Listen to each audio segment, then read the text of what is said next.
Hello, ladies and gentlemen. My name is Marek Menkishak. I'm the head of the Russian department at the Center for Eastern Studies, OSW, which is a Polish state think tank based in Warsaw.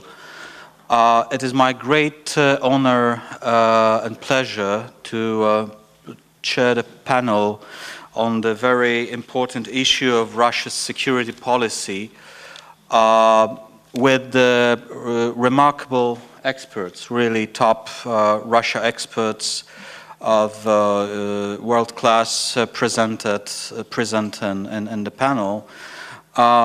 We would like to propose the following order. There will be 4 brief presentations. We start with the presentation by Karolina Wendyl-Palin about focused on the issue of domestic sources of the Russian policy, followed by James Scher's presentations on the Russian perception and its influence on policy. Then Isabelle Facon and the presentation on Russia's nuclear strategy. And finally, Armand Goshu with the presentation on the focus on Crimean issue and its impact on security. I would like to first to pass the floor to Karolina Wendyl-Palin, who is the head of the Russia project within the Swedish Defense Research Agency, FOI, which is the best, I would say, the best think tank in Sweden. And she's personally the top experts in Russia in Sweden. So please, Karolina, take the floor. Thank you. I'll try and live up to those kind words. I will make 3 points in my talk. And at first sight, they might seem a bit incompatible, but I hope to prove that they are not. My first point will be that Russian domestic politics play a large role in deciding Russian foreign policy and its security policy. My second point is that change in Russia can come only from inside Russia. And thirdly, what we do matters. It will influence developments inside Russia, but also it will decide what position we are in when Russia does change, because change it will. And so my first point, I gave a talk in Helsinki about a year ago, and I think I was asked to talk about new trends in Russian security policy at that time as well. And I just came from a trip to Moscow, and I sat rewriting my talk the night before under the impressions from the impressions that I got in Moscow. And what I talked about was how domestic politics drives Russia to take decisions that are actually counterproductive when it comes to its foreign policy goals. I had 2 main events in mind. The first were the programs in Biryova, outside Moscow. Just to recapitulate, what had happened was a Russian had been murdered, and rumor had it that the murderer came from the Caucasus. This resulted in riots where illegal immigrants and legal immigrants had their shops and property looted. And Russian newspapers basically described this Moscow suburb as a war zone. What was the response of the authorities? I mean, they did try to apprehend the main culprits of the unrest, definitely. But on a national level, and also, I would say on a local level, the policy response was to hunt down illegal immigrants, in Moscow especially, but in Russia generally. And they started sending them home to the South Caucasus, but also to Central Asia. Now, if 2 of the goals of Russian foreign policy at the time was to attract people into the future Eurasian Union and to try and avoid unrest in Central Asia, this was clearly unproductive. Even counterproductive. because what they were doing, they were sending a message to the governments in Central Asia that basically we don't respect your citizens, we have contempt for them. And secondly, in countries like Tajikistan, the economy is basically dependent on remittances from people who are working in Russia. So this was my first example. And the second example, and that's obvious today, and it was so, I think at the time as well, it was Ukraine. If the Russian goal was to attract rather than force Ukraine into Eurasian Union, then supporting this corrupt, unpopular president for the second time, I'm talking about Yanukovych, it appeared anything but sound policy. However, if the main goal was to prevent a color revolution in Moscow, then that policy makes sense. The political leadership in Moscow, they were still smarting from the demonstrations in 2011, 2012, which took them by surprise, I would say. As my colleague Gudrun Persson usually says, an overarching goal of Russian policy, it's no Maidan on the Red Square. And I think that sums it up very well. On top of that, the Russian political leadership, it seems completely unable to conceive of a demonstration as really popular, as coming from below. They always think it's something that's orchestrated from the West, from the US, and ultimately from the CIA. I think, you know, the CIA should be flattered with what Russia thinks that they can do. In the Russian mind, they were behind the Orange Revolutions, the color revolutions, the Arab Spring, Maidan, and recently Hong Kong. To sum up and to clarify, I'm not saying that domestic policy decides foreign policy, but it certainly limits the scope of action and the room for maneuvering in foreign policy for Russia. On top of that, the way foreign policy is framed and interpreted in the Kremlin will also decide how they act. And this, I mean, Lavrov stated as much the other day, if they truly believe that the Western goal is regime change, then they'll interpret what we do with those glasses on. The main objective of the Russian leadership is to preserve the current political system, and the underpinnings of this political system is authoritarian rule and Russian patriotism. I think that the prospect of Putin handing over power has decreased even more, not least since he is now a Russian president who has used Russian soldiers abroad without having the sanction to do so from the upper house of parliament. This could get him court-martialed if he leaves power. Having said that, this is not just about regime security and certainly not just about Putin. The problem is much bigger. Another thing that worries me when I look at domestic policy is that the decision-making process seems to be in disarray. They don't sign off decisions anymore with the relevant ministries, certainly not when decisions are made quickly. Another trend that's worrying, I think, is how society is remilitarized. Recently, the budget was described as a mobilization budget, but also the symbolism that we see in the streets, that we see in the media, it is going towards being a militarized society. And this is worrying, I think. Now, this brings me to my second point, that change can only come from inside Russia.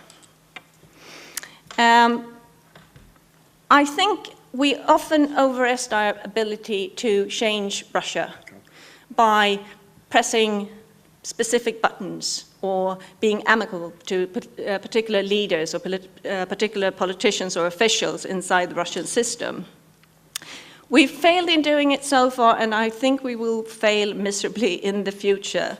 A graphic illustration of a failed policy, I think, was when people were talking about during the tandem rule, how we should support Medvedev against Putin. I mean, it was a completely failed policy from the start. I won't go into the details of why, but I think it was leading us down the wrong alley. We need to get Russia right at this point. Having said that, I often get the question, is this a new Soviet Union? Do we see a new Cold War? And I think if we conceptualize what's happening in Russia in those terms, then we'll get it wrong. You cannot step twice into the same river. The world around Russia has changed. I need just mention the rise of China as an example. But also Russia has changed. It's changed fundamentally from what it was during the Soviet era. As we speak, the first generation in Russia that has not spent a single day in the Soviet Union are coming into adulthood. They have a radically different view of the world and of society, I would say. Economic inequality has increased. It was actually not that bad in the Soviet Union, but of the energy incomes, most has gone to the wealthy and to the upper middle class. And the inequality in Russia's society today have increased substantially. You have new values and norms that have become entrenched, at least among an urban, younger middle class. You also have ethnic tensions on the rise inside Russia. And promoting Russian nationalism will not make that easier. On top of that, you have considerable tensions between the large cities, where the middle class is located, and the rest of Russia, living in the countryside and in smaller cities. And these tensions could become much sharper with an economic downturn. At the same time that we were focusing on the middle class, we like to do that in the West, a rising middle class in Russia. I think we failed to pay attention to the fact that there was a wish for going back to traditions. There was, the Russian population perceived that they'd lost moral values that they've embraced earlier, and there were clearly nationalistic sentiments. I think in the first session today, there was talk about post-imperial nostalgia, and it was certainly present. I mean, you can see that from sociological studies done in the 1990s and certainly in the 2000s as well. There was also a lack of Vergangenheitsbewältigung, and this played into what we're seeing now. There was a deep-rooted wish for stability and order, and we failed to understand that these things were happening simultaneously as a middle class was forming in Russia. You can be middle class and patriotic. One thing that didn't exist before the annexation of Crimea, I would say, was the enemy images that we see in Russia today. We tend to think that Russians have been negative to the US all the time. Well, actually, if you look at opinion polls, you see dips, for example, with the bombings in Kosovo, with the invasion of Iraq, and the war in Georgia. But for the rest of the time, Russians had an overly positive view of the US and of the EU. In opinion polls, we've never seen before that Russians had a predominantly negative attitude towards the EU. This changed with the annexation of Crimea. And this is, of course, true of Ukraine as well. Ukrainians are demonized in the Russian press and propaganda, and this worries me even more. They're dehumanized. This is what you do to an enemy that you intend to strike against. Add to this the witch hunt against internal enemies, what Putin referred to as fifth columnists and national traitors in his speech on the 18th of March this year. This is a language that for me is Stalin in the 1930s, not 2014. Before the war in Ukraine, about 40% of the population believed that there were internal and external enemies that threatened Russia. Now that figure is over 60%, and it's rising. It is in this atmosphere that I think we need to interpret opinion polls that give 87% support for Putin. This is not people who would vote for Putin in a normal election under normal circumstances. This is a population that's rallying around its political leadership because it perceives it's under threat. Add to this that about a third will answer if you ask them the question, can you give answers that are critical of the political leadership without fear of it having negative consequences for you? A third will say, no, I can't. I mean, this tells us something about how we should be careful with interpreting opinion polls, even though I'm doing this right now. What I'm suggesting is that Russia is not as easy to predict as Putin's opinion ratings could lead us to think. And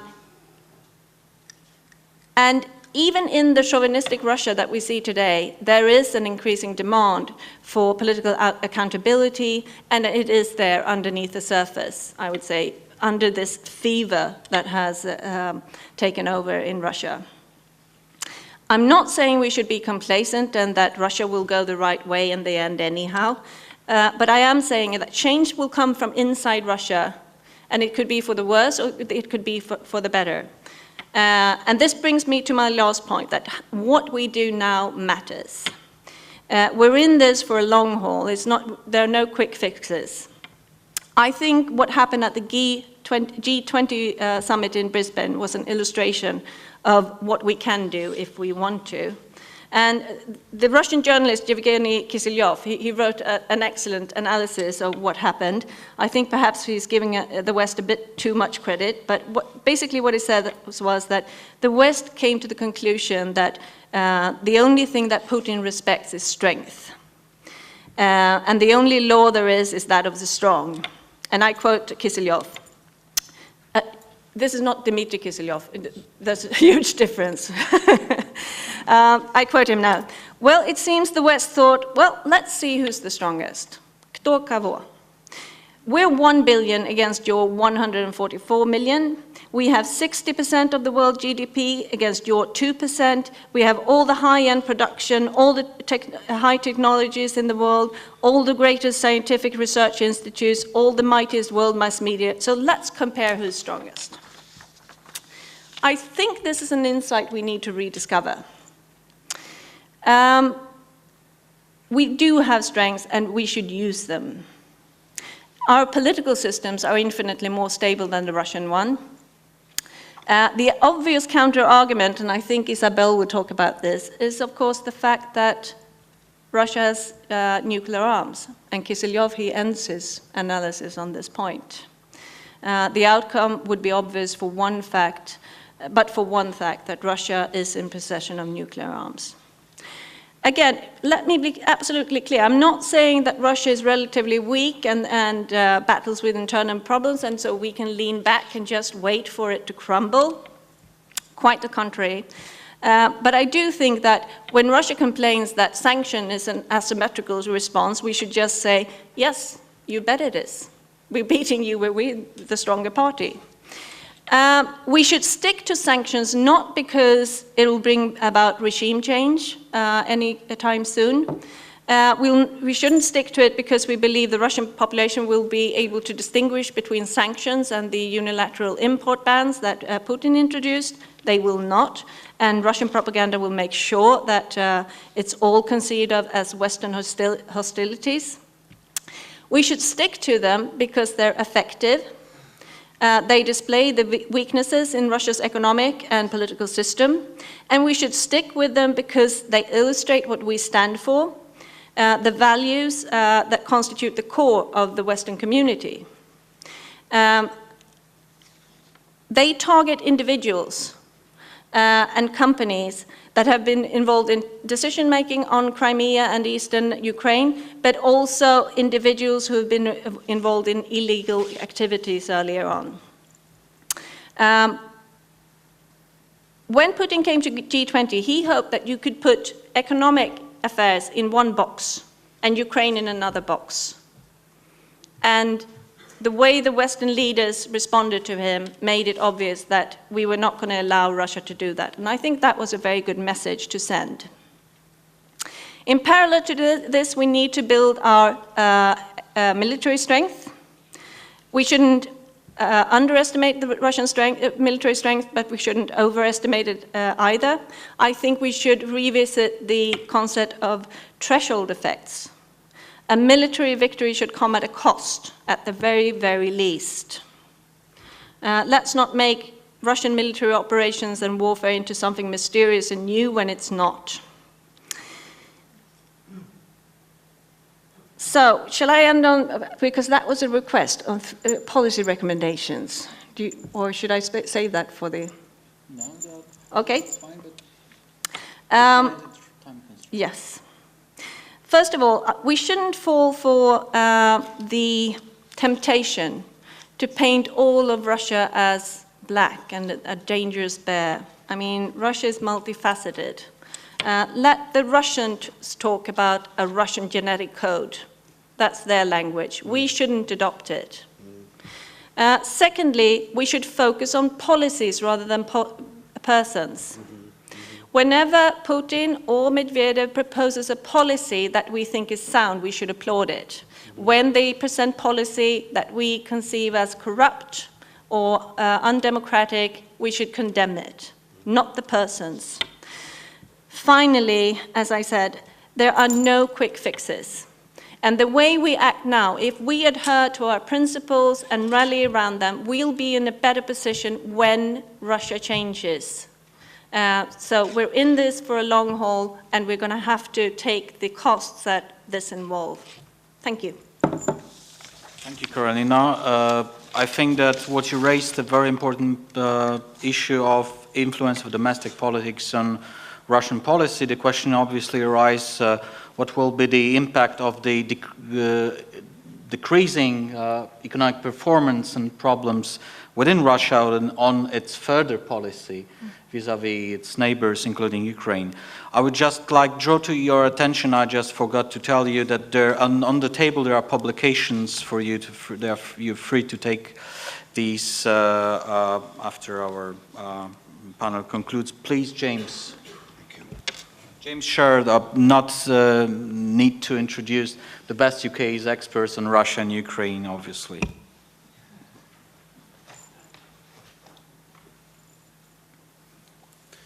If there's anyone British in the room, you have my permission not to speak to him again. I'm standing at the podium, to be honest, not so you have an easier time seeing me, but so I have an easier time seeing you. What we are witnessing today is not simply a breakdown of common interests. What we are looking at is a loss of a common perception of political reality. That defines where we are.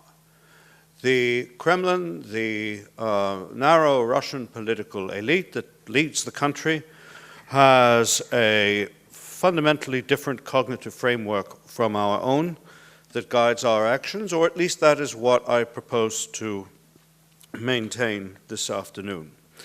And I think if you understand that, you will be obliged to conclude that the events we have witnessed and are continuing to witness in Ukraine are not a finite bordered crisis, but the pivot in a complex and multifaceted struggle to change the fundamentals of the legal and security order in Europe and beyond Europe. International law no longer exists in East Central Europe. We are not talking about a return to the Cold War. This perception is both unhistorical and too complacent, because the Cold War system had disciplines and it also had tacit rules. Today we have no rules in East Central Europe, and that has to be our starting point.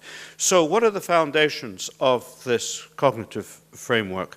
The first, if I can pick up from where Karolina left off, is of course domestic. And I would suggest I am not alone that a decision was taken with Putin's re-election in 2012, with his return to the presidency, to reconstitute the nature of the regime, to engineer, if you will, a form of internal regime change. In part, this was due to the Bolotnaya phenomenon, but I would suggest that to a greater extent, it reflected a realization that was also held by most expert economists that the Russian economy was reaching the limits of its potential under the present patrimonial model, which some Russian specialists, I think, have rightly called neo-feudal, a model based on patron-client relationships, on an intimate and unhealthy relationship between money and power at all levels, and the subordination of law to power.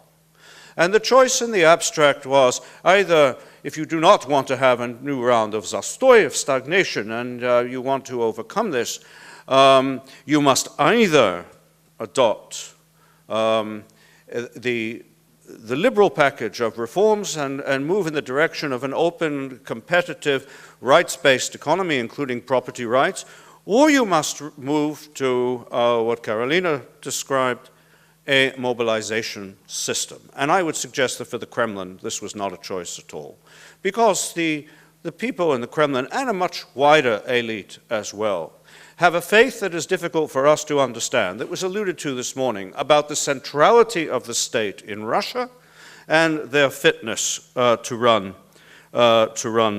that state. So what we have seen internally is a narrowing of the circle of power, a focus on отечественный, home-based capital, hydrocarbons, railways, etc., and the reconstitution of the political base towards the conservative and intrinsically nationalist majority, and with that, the marginalization of those whose interests and aspirations are connected to modernization, Europeanization, and integration into the global economy. And all this has been given ideological substance and justification.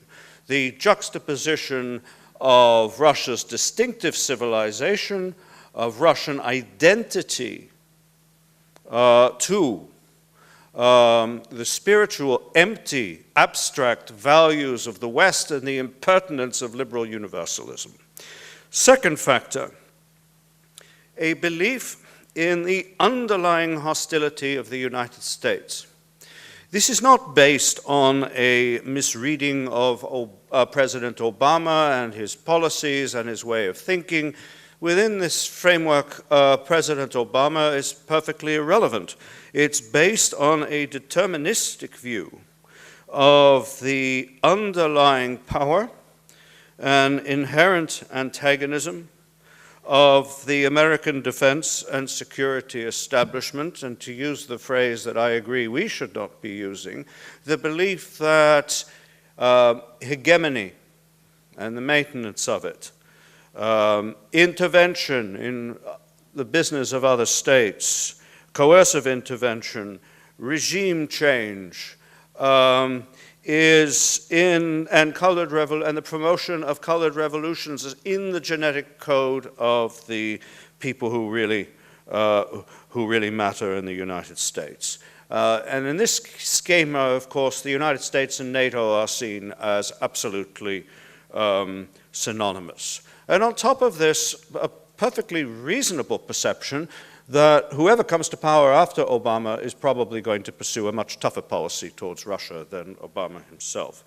The third element is a faith that the underlying national interests of key European players and Europe's resource poverty will sooner or later reassert themselves and restore in Europe a reasonable accommodation to Russian interests in Central and Eastern Europe, Eurasia, and of course the near abroad.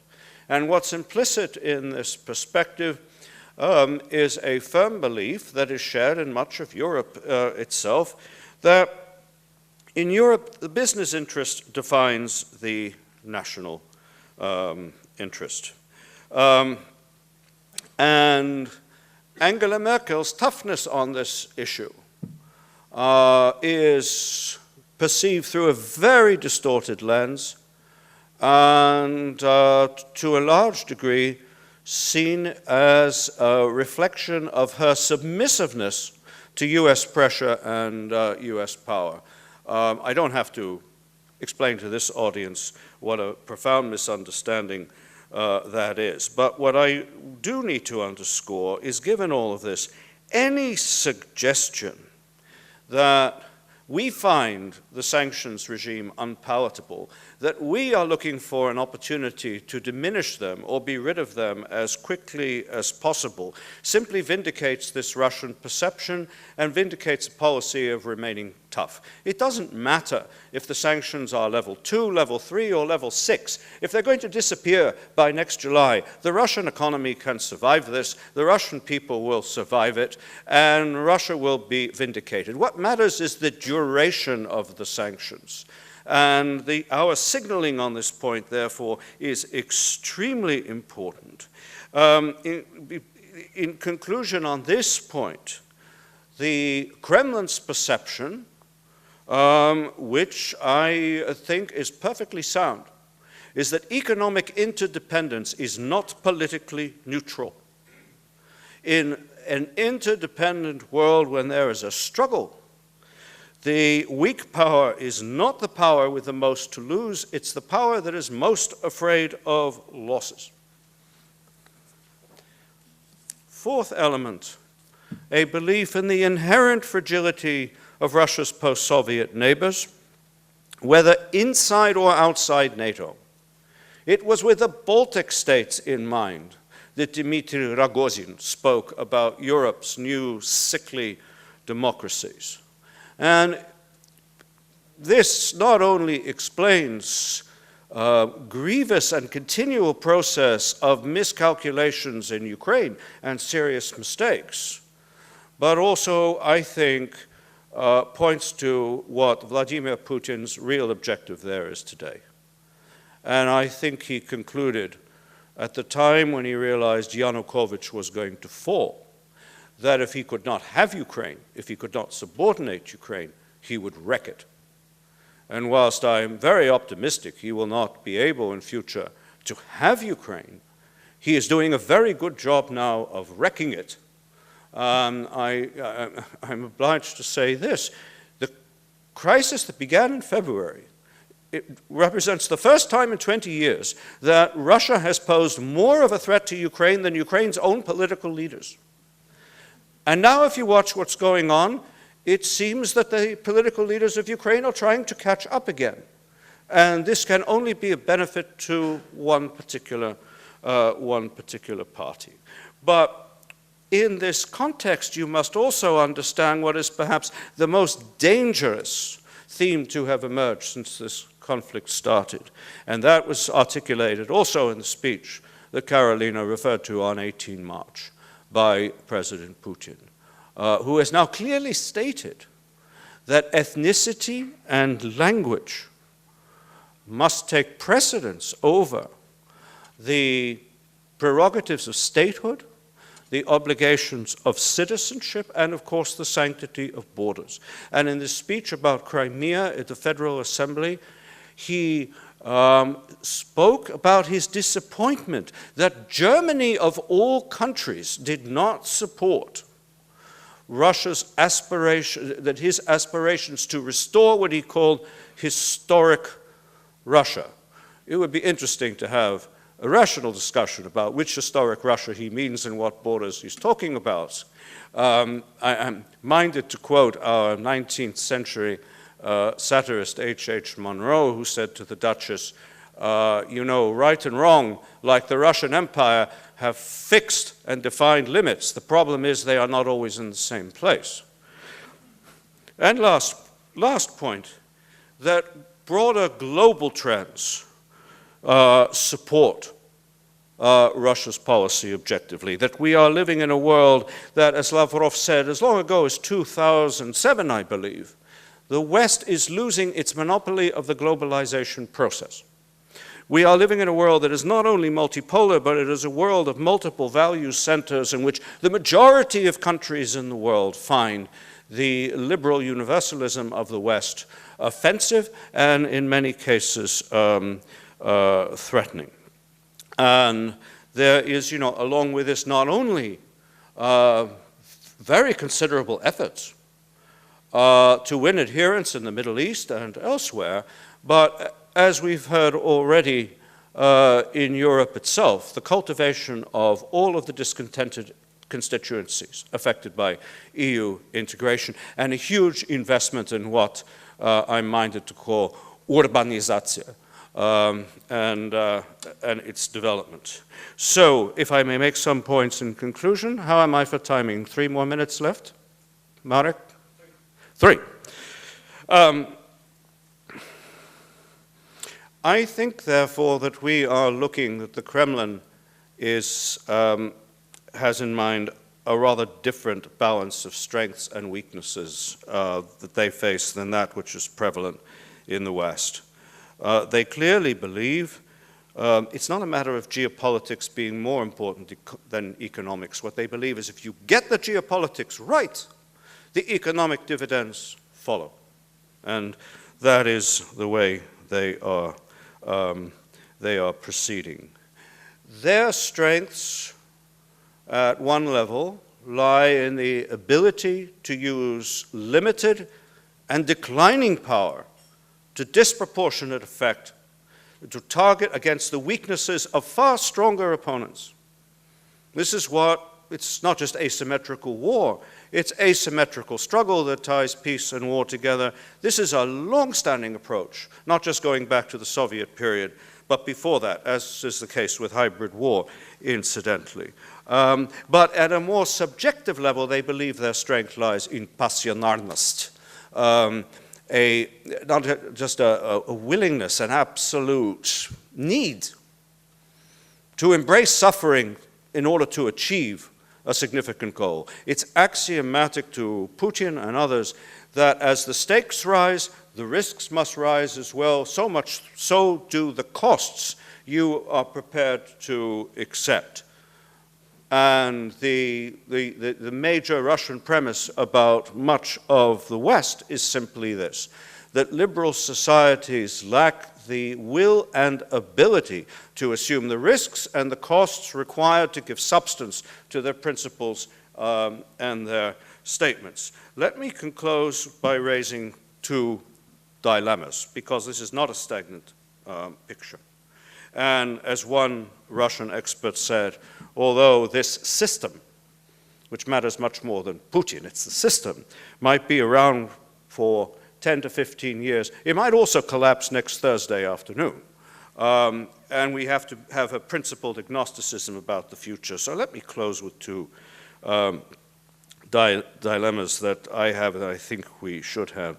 The first is this question. Can the regime today, to what extent is it able to insulate itself from the collective psychosis that has created in the country, from this entire virtual alternative world that exists there? It does exist there. The first question I got on Pierwszy Kanal at my visit to the Valdai session this year was, how do you justify the West's intervention in an internal war in Ukraine? Now, this is seen as a perfectly normal question. Turn reality upside down, you understand what you're looking at. To what extent do they really believe it? Well, my answer is that they are only partially able to insulate themselves from this collective psychosis. And if I'm right, then the risks of miscalculation in what happens in the weeks and months ahead, I think are dangerously high. And this is magnified by what the KGB described as Putin's diminished sense of danger. I hope I need not point out to anyone the implicit risks of a new MH airliner-style tragedy over Scandinavia as a result of these interceptions, very aggressive interceptions that have been taking place. And last and final agenda, I suspect that if we do get into regime change, I am pretty much confident that it will be an internal, multi-stage process rather than an external process. But I think it will begin to take the form not of Putin's departure or something visible, but an internal reconfiguration of the elite and prerogatives. And the question is, if it starts to happen, will we be able to recognize it? How will we recognize it?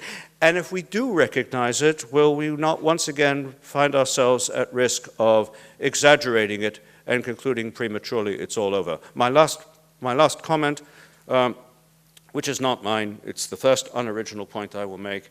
It comes from Lenin in 1920, but it describes, I think, what we are looking at. And he said, what we mean is a struggle that is bloody and bloodless, violent and peaceful, economic and military, educational and administrative. Change the words educational and administrative to informational and institutional, and you've got it. And that is the new normal, ladies and gentlemen. Thank you very much. Thank you very much, James. It would be very interesting, having in mind that President Putin has wrote in his article in January 2012 that historic Great Russia has been forged in the 18th century. What is your perception of the borders of historic Russia now? We would like to extend this picture to the instruments of Russian policy, where the major is nuclear arsenal. And obviously I would like to pass the floor to Isabelle Facon from the Foundation for Strategic Research, FRS from Paris. Isabelle is the best French specialist on security of Russia. So please take the floor. Thank you very much. So I will be dealing with the nuclear dimension of Russia's security policy in the Ukrainian context, and it's clear that Russia has been displaying its nuclear power quite demonstratively in recent months, and it has been frequently employing nuclear deterrence rhetoric. And so I was wondering how we could interpret all these signals, taking into account Russia's nuclear doctrine and capacities, and of course the current geopolitical context. So Russia has indeed been reminding us very explicitly of its nuclear status since the beginning of the Ukrainian crisis, with permanent references to nuclear weapons by top-level officials, including Putin himself. It has been doing so directly by carrying out highly advertised and frequent, at least more frequent than usual, ICBM tests. It has also been conducting military exercises involving the three legs of the nuclear strategic triad. Also indirectly, Carolina mentioned the well-known words of the not-so-neutral TV presenter, Mr. Kiselyov, who said that Russia is the only country that has the ability to turn the US into radioactive dust, which is not very, at least it's very clear. And also, you have many voices in Moscow suggesting that Russia may no longer take part in, the exchanges of information and verification mechanisms in the framework of the implementation of the New START treaty. Another element is that Moscow has increased the vigilance and alert status of its strategic rocket forces regiments. You know that strategic bombers have been getting bolder and bolder in their patrols. So we have all these elements. Another element is about Crimea. Russia seems set to deploy nuclear-capable weapons in Crimea. If you remember, in August, Putin announced that he approved the deployment of nuclear-capable Iskander missiles in the peninsula, but also 222 nuclear-capable bombers in Gvardelskoye in Crimea, in 2016. So all of this, I think, is clearly aimed at sending the message that a local or regional crisis involving a nuclear power cannot be handled in the same way as a regional crisis that doesn't involve a nuclear power. And I would say that this has been clearly integrated into the so-called hybrid warfare that we discussed this morning and that Russia has been conducting over Ukraine in recent months. The expected deterrent effect and dramatization, in fact, impact has been amplified by two elements in the background of Russia's security policy. First element, the fact that Russia's nuclear modernization has been gaining ground in the past few years. I don't have much time to develop, but Russia has been building new types of ICBMs with a view to increase their anti-missile capacity. We have question marks about the future of the new SLBM Bulava, but nonetheless the Russians have managed to modernize the previous generation of CLBMs. You know that the new Borets, new SSBMs are entering service in the Russian forces. Also, we have strong suspicions they are developing a new generation of warheads, which are smaller and lighter, with, of course, potential operational implications. So we have Russian strategic forces, which are moving toward maybe a smaller format, but which are going to become more mobile and probably more efficient. So as an element of the general background, of course, it increases the impact of all the Russian, let's say, nuclear diplomacy, if I may say, in recent months. The other element which increases the dramatization impact of Russia's policy in this field is the rather uncertain and unclear situation around Russian non-strategic nuclear weapons. As you know, in recent years, Russia has been emphasizing this key element of the post-Cold War evolution of its nuclear doctrine. That is the concept of de-escalation of a conventional conflict through a limited nuclear strike. Russia has been very clear on that. You know, they have repeatedly exercised such a scenario, both in Zapad, so-called Zapad and Vostok war games.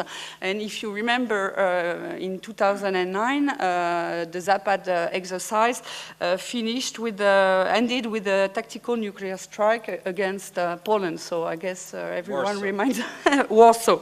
So everyone can remember that, and so they have been very clear on this issue. In parallel, you don't have a lot of clarity and transparency on the exact size of the Russian nuclear arsenal of non-strategic nuclear weapons, where they are located, where they could be deployed, including the nuclear-capable Iskander. All of this can become, I think, very problematic in a context where diplomacy in recent months has not always been very active and efficient, because in recent months between Russia and the West, diplomacy has often been limited to exchange of criticism. And I think that the dialogue between Russia and the West on Ukraine has not been up to the stakes, and this could be dangerous in a period when you can see that Russian and NATO jets have been engaged in more and more frequent encounters, leading to a growing risk of a possible unexpected escalation as a result of an incident in such a context. And I think that, and maybe in France, because we are a nuclear power, we are quite sensitive to that. This crisis is becoming one of the most dangerous since the end of the Cold War. And in such a context, the shadow of nuclear deterrence seems to be becoming more roaring. And the question is, could such a context be conducive to an escalation and possibly to changing the nature of the crisis, including this crisis taking on a nuclear dimension? I'm not saying it's the most likely scenario, of course, but maybe we should ask this question. And what is interesting is that last week you could find an editorial in the Financial Times titled "The Nuclear Gun is Back on the Table," and this editorial they emphasize that such a risk does exist. Maybe the crisis moving to another nature, and the paper called for a more articulated diplomatic effort. And I think this paper deserves some attention. Because in the current environment, I mean, it's very volatile and very deteriorated political context where clearly Moscow and the West approach the Ukrainian situation from very different perspectives. I think misjudgments about the other's intentions are possible. And there could be many factors that could have some kind of destabilization impact and maybe lead to unexpected escalation. For example, this morning, the profoundly deteriorated situation of Ukraine in the economic field was mentioned. And it could have a stabilizing impact if it leads the government in Kiev to work on political solutions, maybe to be more, because, you know, the decision to suspend the public services in the East, maybe it was not the best way to do it. So it could go for more diplomatic and political solutions. But it could also have an opposite effect and maybe encourage Kiev to an all-out way forward, hoping it may bring some kind of NATO engagement. So maybe here we could have something destabilizing. So of course my idea is absolutely not to say that one should yield to the Russian pressure. I don't want you to misunderstand me on that.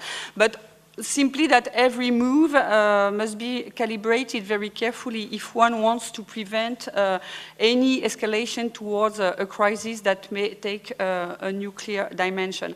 And from this perspective, one has to keep in mind that the Russian authorities feel that in Ukraine they may have been acting defensively in the context of this crisis. Of course, this is not our perspective, and for good reasons, but I think we should not underestimate maybe this perception. Also, we mentioned this morning that the Russian armed forces are in a much better situation at the moment, and they feel clearly more comfortable in dealing with crises in the neighborhood, that's for sure. But let's not underestimate the vulnerability feeling they still have in connection with the inferiority in the military conventional field in comparison with NATO, especially in high precision weapons. And also that it has already had the impact of lowering the nuclear threshold of their doctrine in recent years, and that also could be integrated into their calculus if there is some sudden escalation to another level of the crisis. So if only from this point of view, I think that it can be considered that Germany is still trying to promote new initiatives on the diplomatic front, that Mrs. Mogherini also has been trying to send signals that dialogue should be resumed in a more comprehensive way. I'm sure that both Mrs. Merkel and Mrs. Mogherini are not very, don't find this perspective of a new dialogue with Russia because the prospects are very difficult, of course. But anything that could encourage diplomatic ways would be very important in such a destabilized context. Of course, as I was saying, the prospect of the crisis taking on a nuclear dimension is not the most likely hypothesis. Again, I don't want you to make nightmares. I'm not sure. It's not the most likely scenario. But in such a case, the US, the UK, and France, as nuclear powers, would be directly concerned if there was such an escalation. And I suspect that probably there are people there who believe that it can be dangerous to exert pressure beyond certain limits on the perceived strategic interest of a nuclear power, even if we don't share the perception of these countries perceived of its strategic interest. That's the problem, but we maybe have to take that into account. To conclude, I would like to share some impressions from interviews on the Russian nuclear modernization and nuclear policy I conducted in Washington last summer. Some of the people I met, both officials and experts, they expressed the concern that no sufficient attention and conceptual effort were paid in the US, in any case, to analyzing what could be the reactions on the West side if Russia decided during a crisis to implement its concept of de-escalation of a conventional conflict through a limited nuclear strike. They said that there was some kind of a deficit on thinking on all that. These interviews were also an occasion to discuss the possibility that maybe the Russians themselves were trying to de-emphasize the concept, this very concept of de-escalation of a regional conflict through, of a conventional conflict through a limited nuclear strike. And for them, a testimony of this may be the fact that, for example, the Zapad 2013 exercise did not contain any nuclear dimension. And according to some of the US experts I met, and this vision was shared by some Russian experts too, this was attributable to first a growing confidence of Russia in its in the conditions of its national conventional capabilities, and this was mentioned this morning. There have been some clear improvement on that, but also attributable also to realization that relying so much on nuclear weapons is in no way is no panacea, and that even limited use of nuclear weapons could prove highly destabilizing. But at the same time, unfortunately, they also said that this slow evolution in Russian thinking about nuclear weapons has probably been brought to a halt by the Ukrainian crisis, which in many ways is no longer a regional crisis, but a global one, which our decision makers have clearly to handle with caution and in a smart way. Thank you very much, Isabelle. I think from all of the issues you've raised in your presentation, the issue of Iskander deployments in the Vuga and Chernyahovsk rocket brigades would be the most interested in this part of the world. I would like to pass the floor to Arman Goshu, who is representing the University of Bucharest. He used to be also the advisor to the Prime Minister of Romania on post-Soviet space, and he's obviously a leading Romanian specialist on Russia. Thank you. Thank you, Marek. To be short, I will read my intervention. The seizure of Crimea, a game changer for the Black Sea region. I would like to steer your attention to the Black Sea region, not because I come from Bucharest and Romania has a stretch of the Black Sea shore, but because Crimea's seizure and annexation by Russia changes dramatically the geopolitical and strategic balance in the Black Sea region, which forces the US and NATO to re-evaluate strategically and tactically the Black Sea and Mediterranean areas. In fact, the first direction of expansion for the founder of the Russian Empire, Peter the Great, was to the south, to the shores of the Azov and Black Seas towards Crimea. It means that the Black Sea is a traditional direction for the Russian expansion. In 1771, that Catherine the Great occupied Crimea, which she annexed 12 years later in 1783, and for the following 200 years, the Black Sea region remained the center of attention for the political, military, and art elite, penetrating deeply in the Russian and Soviet public consciousness, whether we talk about Russian-Turkish wars, the Crimea War, or the Black Sea Straits. Some, and not a few of those who are now part of Russia's security and foreign policy apparatus, elite, came up intellectually reading Alexander Dugin Osnova Geopolitiki, a book published for the first time in 1997 and following several editions in issues of tens and hundreds of thousands of copies. Суверенитет Украины представляет собой настолько негативное для русской геополитики явление, что в принципе легко может спровоцировать вооруженный конфликт. And another paragraph. Абсолютным императивом русской геополитики на Черноморском побережье является тотальный и ничем не ограниченный контроль Москвы на всем его протяжении от украинских до абхазских территорий. Северный берег Черноморья должен быть исключительно евразийским и централизованно подчиняться Москве.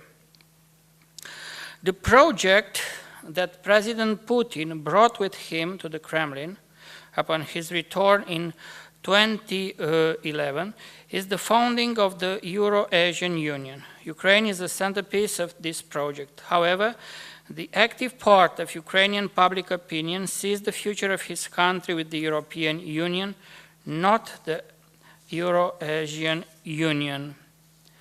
If in the 18th century, the game changer in the Black Sea area was the annexation of Crimea by Catherine the Great.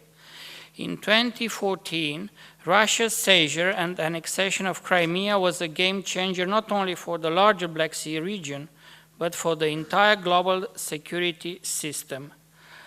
Now, in February 2014, the trigger was a fear that a pro-Western government in Kiev would allow NATO to take control of the naval base at Sevastopol, which would have ended the Russian Black Sea Fleet and forced projection into the Mediterranean.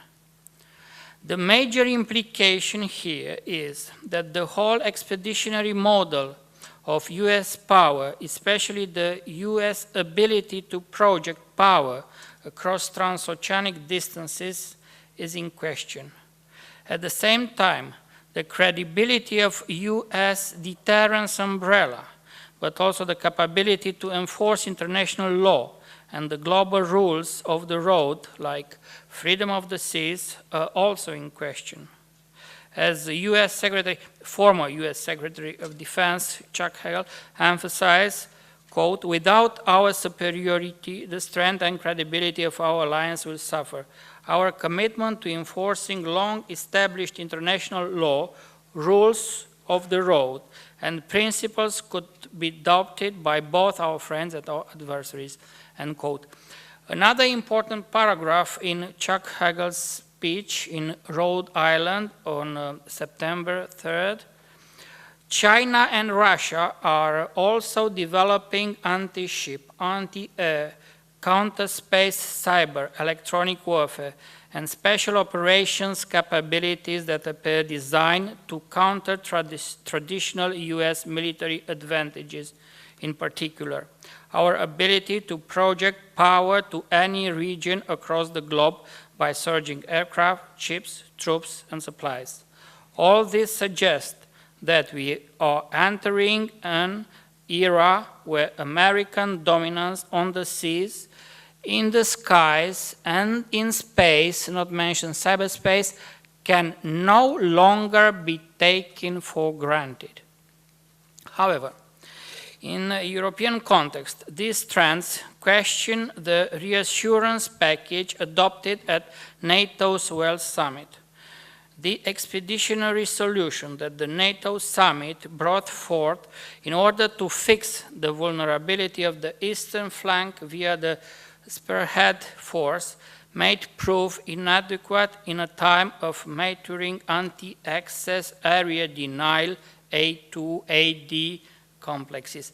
A2 anti-access action and capabilities usually long range designed to prevent an opposing force from entering in operational area, and area denial, AD, usually short-term range action and capabilities designed to limit the enemy's freedom in action within the operational area.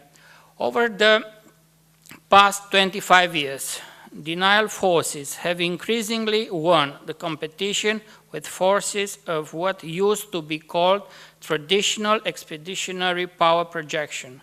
The A2AD forces are neutralizing many of the assumptions that used to be at the core of US power projection.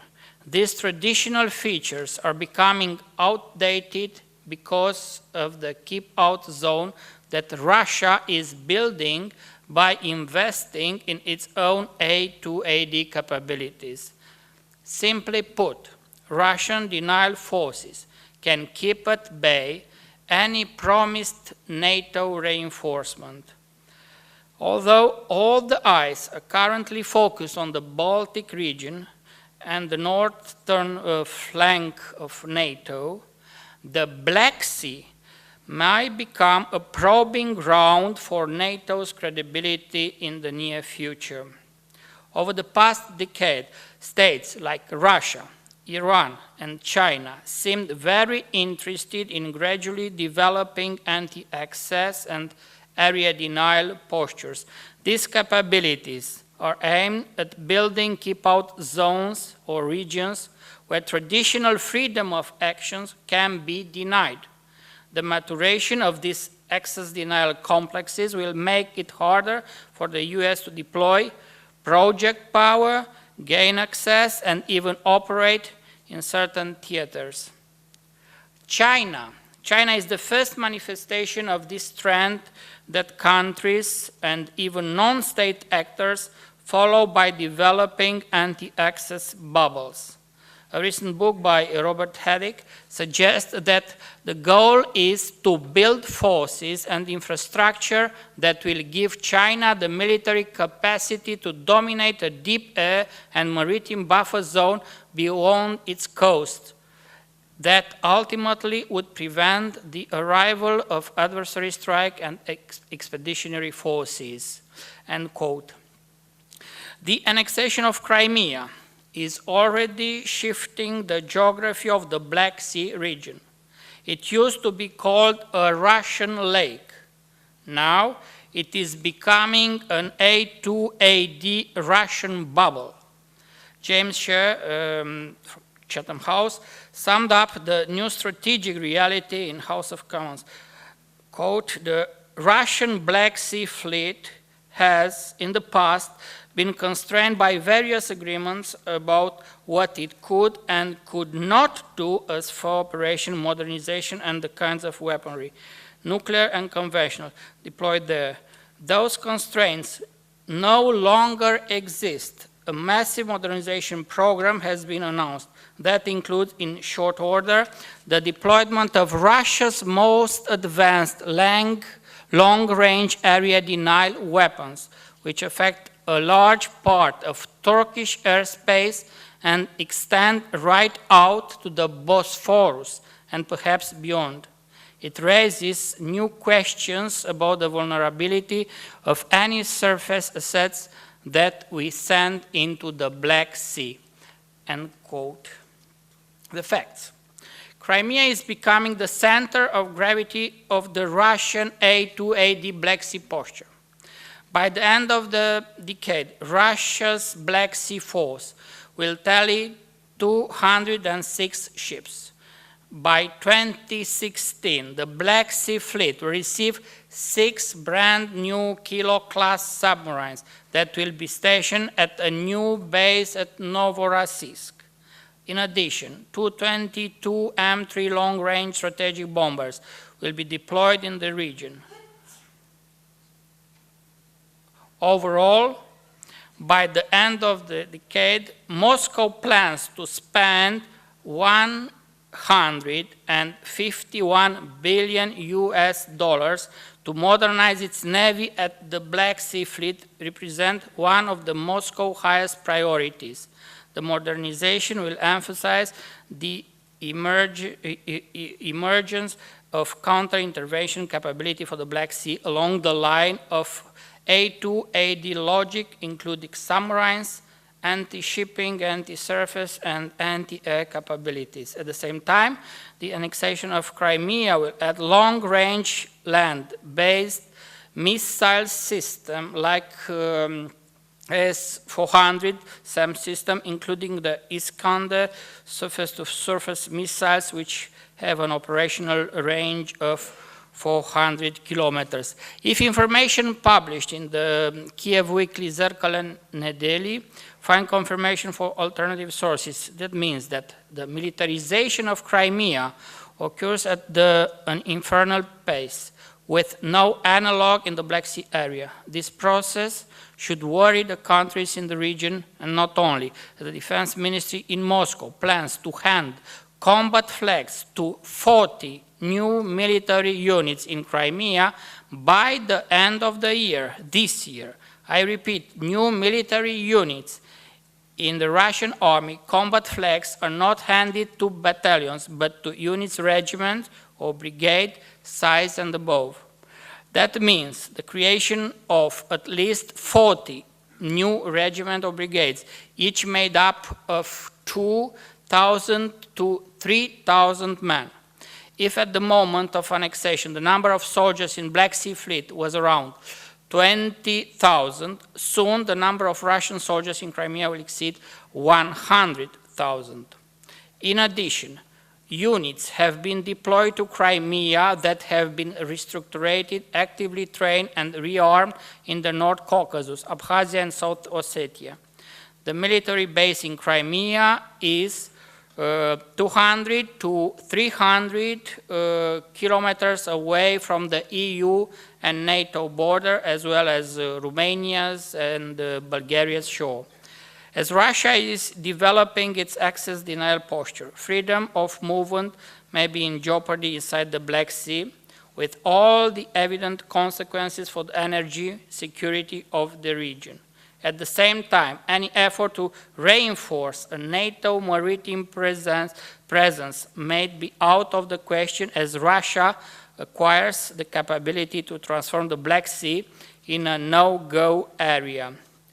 In the Chinese case, there seems to be a correlation between the gradual development of the A2AD capabilities and the coercive salami slicing tactics employed in the South China Sea. Consequently, as Russia becomes a mature A2AD power, it may also employ similar tactics inside the Black Sea. President Putin is in a hurry. He knows the Russian economy cannot take much more of the sanctions, especially with the price of oil dropping on international markets. As the West is in no hurry to negotiate spheres of influence with the Kremlin or recognize Russia's annexation of Crimea, Putin has a few alternatives in front of him. He either gives up Crimea, pulls out of Donbass and accepts the right of the Ukrainian people to decide its own fate, or turns the local Russian-Ukrainian war into a regional war with unclear end, or the negative for us scenario, through A2AD capabilities and salami slicing tactics, destabilize the whole Black Sea region, expanding its control over it. Thank you for your attention. Thank you very much for this grim picture, which adds to our overall rather not optimistic image of Russian policies. I apologize for our delay, but I think that you also understand my unilateral decision to expand our panel until 6 p.m. due to the gravity of the problems. Of course, if you have any questions or comments, which I would like to encourage you to give. Thank you. Thank you very much for all the presentations. You need a microphone. Yes. One comment and one question. Looks like I've been scaring you in the morning session regarding Russian powers. Right now, I'm familiar with the situation in Crimea. Those 40 new flags, it's not so dangerous as they appear, because Russians are changing flags since the beginning of reform. At least as far as my knowledge goes, only half of those flags would be issued for the new units. The remaining half goes to the units which have not received those flags yet. The question, my question is to Ms. Isabel. You talked about nuclear deterrence, which is very important and very powerful tool, but at the same time, modernized Russian forces rely on mobility. That's why I am almost to ask a very uncomfortable question for you. I am the last person to be in the shoes of your president, but how long the decision will last? Thank you. Take several questions. Please, gentlemen. Yes, please. Actually, my question is in the form of an objection. I really have to object to that last presentation. You're misreading what's happening in the United States with respect to power projection. Certainly, the ranges of weapon systems have gone up. Certainly, in a conflict with Russia, there would be a need for a period of standoff, as there would be with China. But that doesn't make the Black Sea a no-go zone, doesn't make the Baltic Sea a no-go zone. What it makes is a new phase in a campaign in which the United States, in its doctrinal notes, would knock down the door. And recall that we have growing capabilities for attacking targets from the United States. We don't have to go to the Black Sea. The B-2 can fly from central United States and attack targets. So that doesn't, I don't care if the Black Sea is a no-go zone.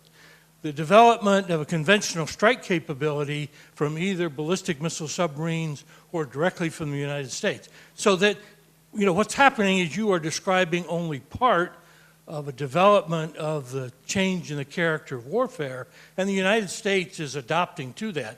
And a major part of that, if you've read about naval-air cooperation on air-sea battle, which is a problem to solve those kinds of technologies in the future.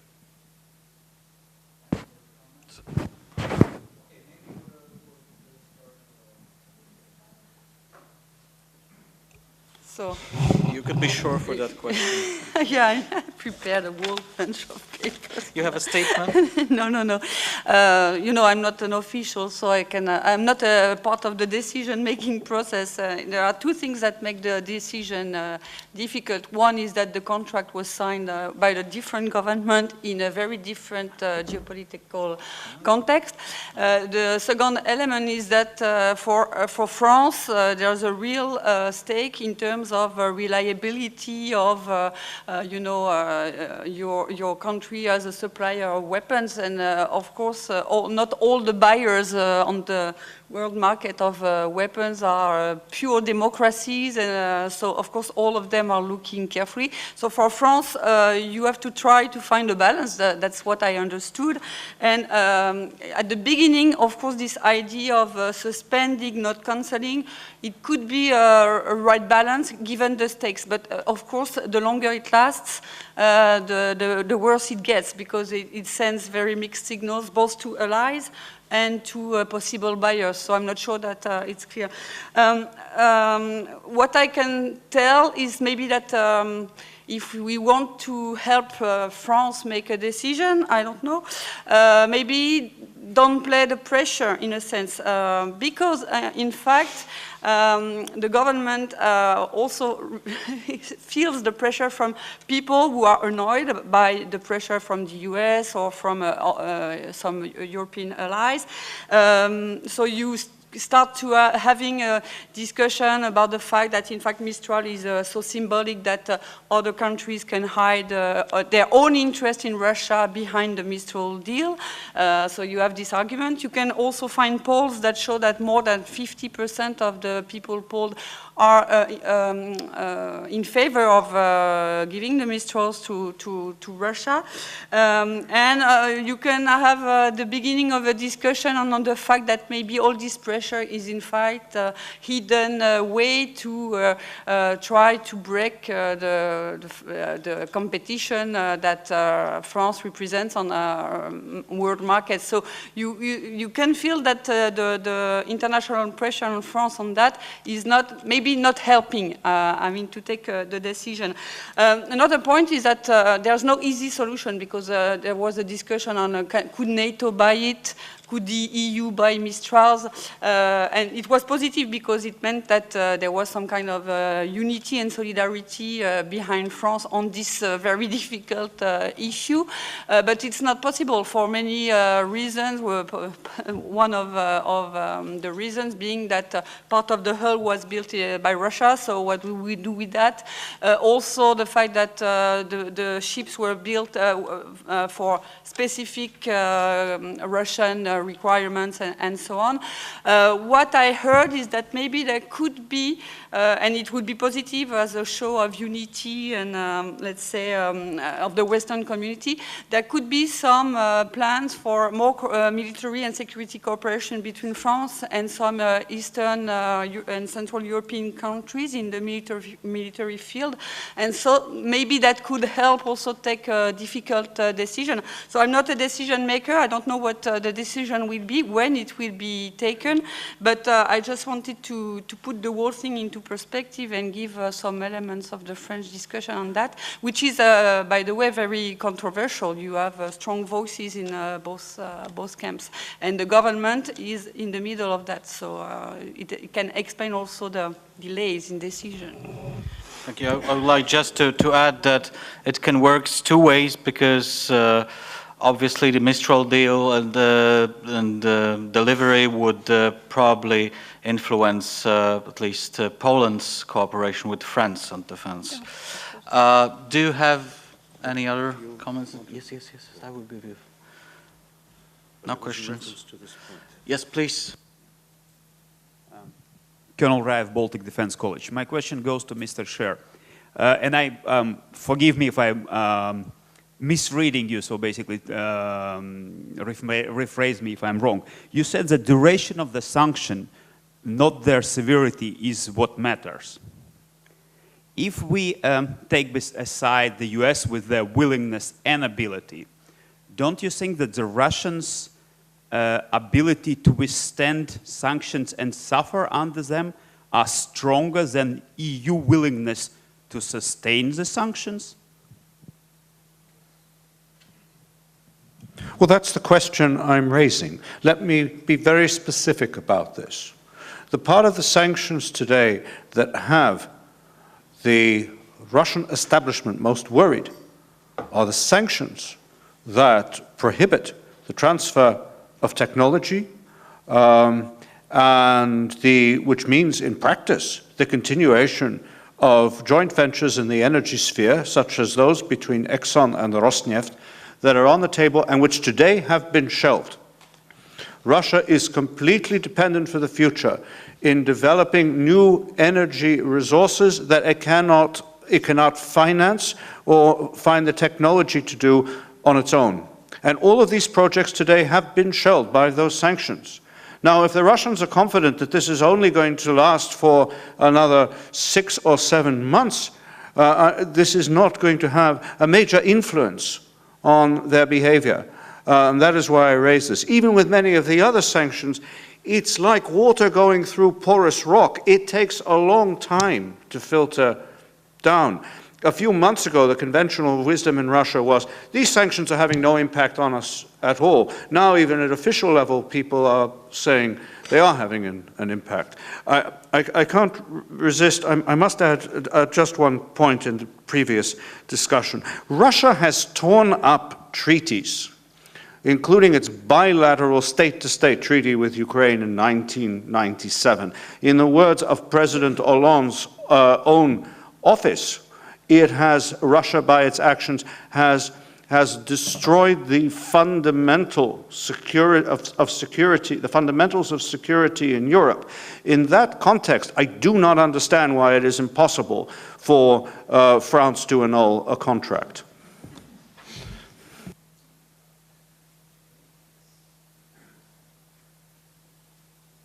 The famous Putin Crimea speech was referred to by several speakers today. And I want to add a couple of words on it. I disagree with Caroline's definition of it as returning to Stalin time. Comrade Stalin never used the term national предатели, national traitors, about his opponents. As a Marxist, he defines them враги народа, enemies of people. National traitors is a term used by Parteigenosse Hitler.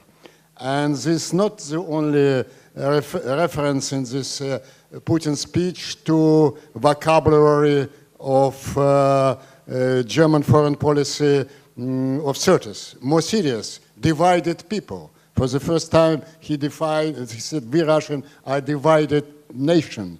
We should gather historical Russian lands. All of these are direct borrowing from rhetoric of Third Reich, like the idea of Ruski Mir as gathering of Russian historical land. So he defined his foreign policy for years to come as just a repetition of foreign policy of Nazi Germany in 30s, and it's very dangerous.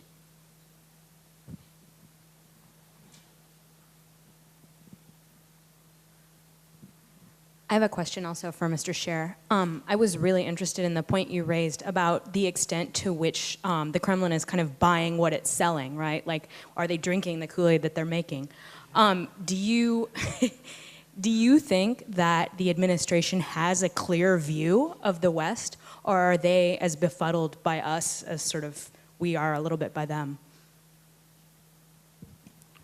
Well, one doesn't know. I mean, if you take again this Valdai spectacle as an example, we had some of the most senior people there this year more than any other year I can remember saying nothing at all, and certainly saying very little that we could connect with any reality.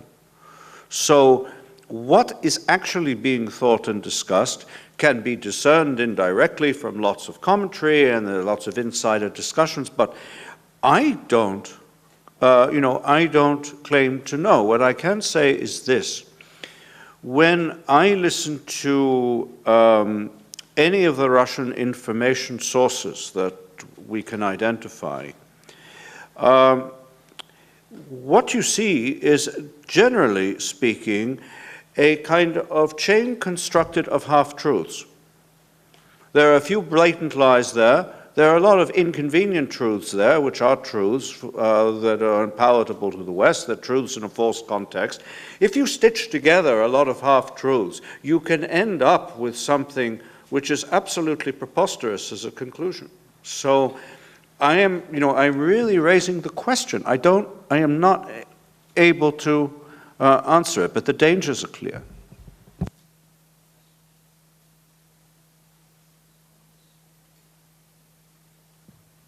I would like to ask. Yeah. One more. Yes. Thank you for interesting lectures, Major Aas from Baltic Defense College as a student. My question goes to Ms. Isabel Feikon. You mentioned that West should be careful by provoking Russia, as it might add fuel to confrontation. However, in my view, if West is not willing to risk, actually Russia has won the gamble. Why West should limit its actions As far as I see, the West has similar capabilities for deterrence as Russia has. Thank you. You want an answer, right? Okay. First, I had in mind you should not provoke Russia. Of course, we have to make actions. There have been sanctions. What I meant is that there could be some kind of concentration of conditions where there could be an incident, a military incident that could go to extremes or some other elements that could make NATO intervene in a way or another and could create bad perceptions on the part of Russia. But I'm not saying that we have to stay idle and not do anything. Also, what I wanted to attract the attention on the fact that we should not underestimate the way the Russians perceive things. That doesn't mean that we have to embrace their vision of the world and that we have to support them on everything, but that if we underestimate the importance of a certain strategic interest in their perception, we may run the risk to provoke them, even without wanting to do it. And I think that on the Ukrainian crisis, some mistakes have been made on the Western side, not on purpose, not deliberately, but anyway, some mistakes were made because we underestimated constantly the centrality of Ukraine in the Russian perception, which doesn't mean that we have to give Ukraine to the Russian sphere of influence, etc., etc. But what I meant is that we should always be very careful in assessing what the perceptions of the other could be. And I think that on the very specific Ukrainian case, sometimes we have been wrong by underestimation or by neglect in some ways. So that's all I meant, in fact.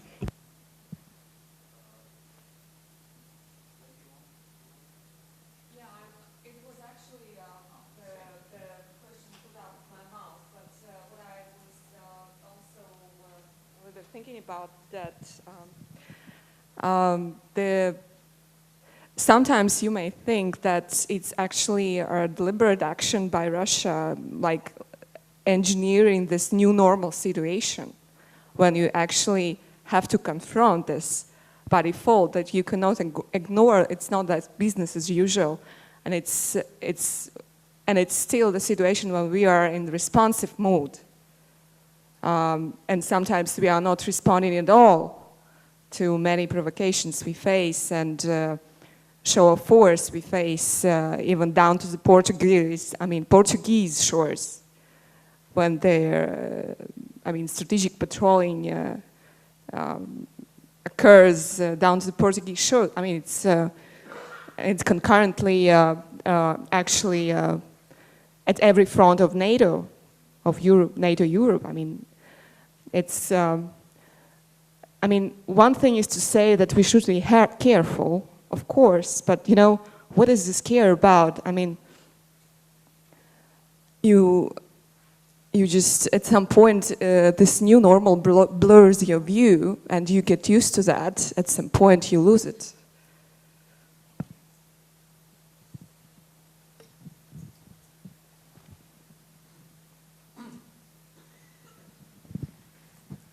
Thank you. Vladimir Sokor, Jamestown Foundation. One panelist referred a minute ago to mistakes committed by Western governments. I'd like to point to two such mistakes which were most recently committed. One occurred during the Brisbane summit of G20, during which Western leaders, meeting bilaterally in a round-robin process, decided not to declare another round of sanctions on Russia, despite the fact that this was occurring following massive violations of the ceasefire by the Russian side and its proxies, and despite the November 2 pseudo-elections held in the occupied territories of Ukraine. And yet, no further sanctions. This signaled a decoupling of the sanctions process from the Russian aggression process. The Western sanctions process always trailed behind the Russian aggression process. The Russian escalation of the aggression always outran the Western sanctions. But nevertheless, there was a certain connection between the two. In Brisbane, that connection was broken. That is one of the two latest Western mistakes. And the other one was occurred during US Vice President Joseph Biden's visit to Kiev a few days ago. In the run-up to the visit, Ukrainian leaders, President Poroshenko, Prime Minister Yatsenyuk, Foreign Minister Klimkin, Chairman of Parliament Turchinov, and others, desperately called for the internationalization of the Minsk Group / contact group negotiating format, which is shockingly unbalanced, in which Ukraine is isolated between Russia, the two People's Republics, and the OSCE, in which Russia is a veto-wielding stakeholder. Totally unbalanced. Following, as I mentioned a moment ago, desperate calls by the Ukrainian government leaders for an international format, specifically for a return to the Geneva format, where the US and EU collectively were represented. Following his talk with Biden, President Poroshenko, standing at Biden's side, said the Minsk contact group format is the optimal format, which clearly means that Vice President Biden, let's say, persuaded President Poroshenko to drop the demand for the United States and the European Union to assume their rightful responsibilities in the negotiating process. So these are the two latest mistakes committed by Western governments. Thank you. Thank you for your comments. I think I will give the floor for the panelists for the last.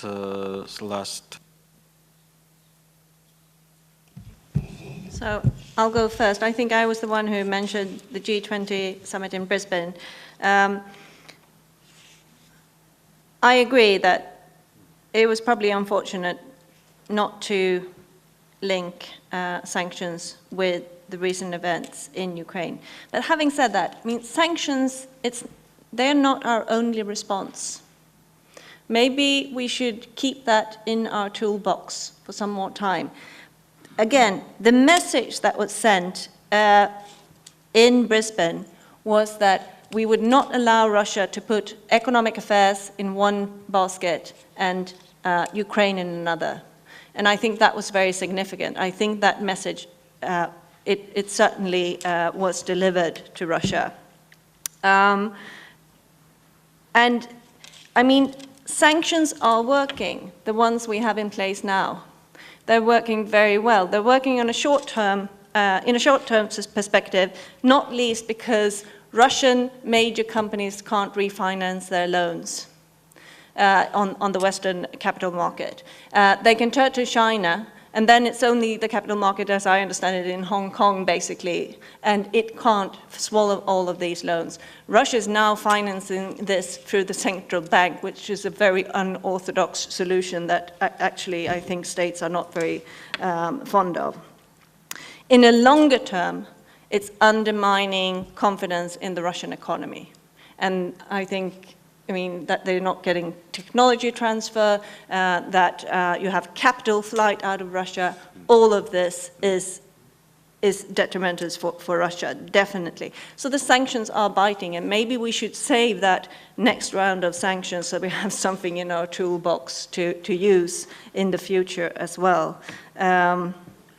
Yeah, and just as an aside, I mean, the one thing that Putin has had as an economic success to show to his people recently has been a free trade agreement, I think, with North Korea.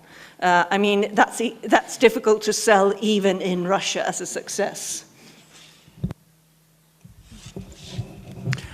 2 points, and of course I will try to be brief. Fully agree with Carolina, of course. that, as someone who's always been opposed, who always has opposed the West's addiction to silver bullets, of course I've always been opposed to the view that our sole or even our main policy response must be sanctions. We are looking at a security problem. The main response has to be to rethink and provide deterrence and containment in this totally new environment against entirely new ways of incapacitating and undermining and destroying other states.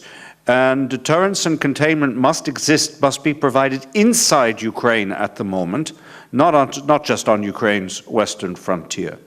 The fact that NATO has no military obligation to Ukraine does not change that and does not make that impossible or arguably even extremely difficult to do, but it must be done. What Russia has demonstrated in the Crimea operation, well before it started, is the ability to incapacitate a state well before that state even knows it's at war. In the weeks preceding this, Yanukovych's and Putin's helpers in the SBU, the security services, wiped all the data, all the communications, military defense command and control completely shot, so that you had senior commanders in Crimea who had to ring up their friends and relatives in ordinary flats and have them take around by road messages to the Ministry of Defense. A lot of people in the West who criticize Ukraine's lack of action still do not understand the situation that confronted the interim authorities when they came to power, because Russia had decapitated the state and destroyed most of its functioning ligaments over a period of weeks, in some respects years, including paying the salaries of law enforcement personnel in eastern regions, which is why I raised the question I raised this morning. So it's in these conditions we have to reconsider what Article 5 means. These conditions could not have been imagined by the people who wrote up the Washington Treaty. And my second point, which of course causes division, but it is the essence of the problem. We do not have a need today to assure the Russians of our reasonableness. Our reasonableness is part of the problem. It prevents us from understanding what we are dealing with and how we have to deal with it. Thanks.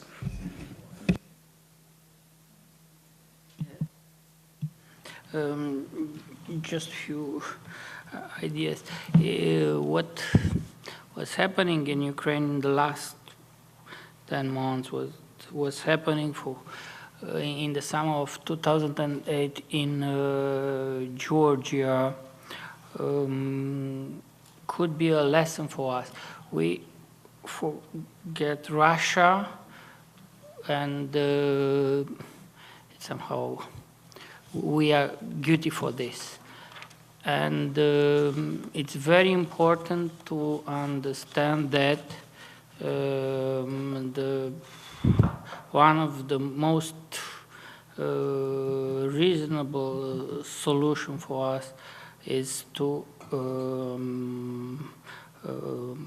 protect and to try to help the former Soviet countries as Moldova, as Ukraine, as Georgia, Armenia, Azerbaijan.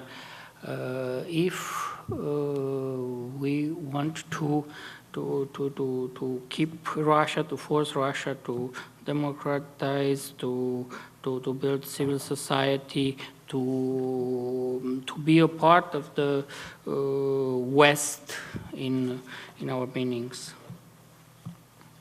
Thank you very much, Roman. Ladies and gentlemen, I would like to thank you for your participation. I would like to thank our panelists for great participation. Thank you.